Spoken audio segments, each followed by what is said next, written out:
Welcome to Kenton Teaches. Enjoy the video. In this video, I will show how to make Yabu cabbage sauce. Chop the cabbage very finely and set it aside. Warm oil in a pan and toast garlic until fragrant, then add cabbage, soy, sugar, and rice vinegar. Simmer gently until the cabbage softens and flavors meld. Taste and adjust with salt, chili, or sesame oil. Serve warm or chilled with your favorite dishes for bright, tangy results. Gather ingredients before you start and measure them for a smooth cook.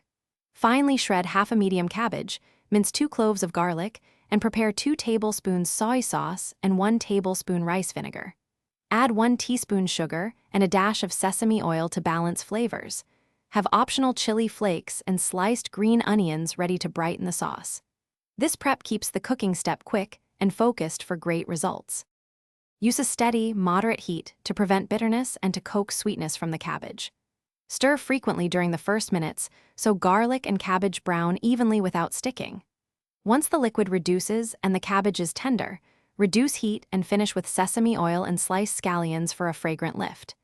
Taste and tweak with salt, vinegar, or chili to balance sweet, salty, and tangy notes before serving with rice or proteins. Thanks for watching. Please subscribe if this video was helpful.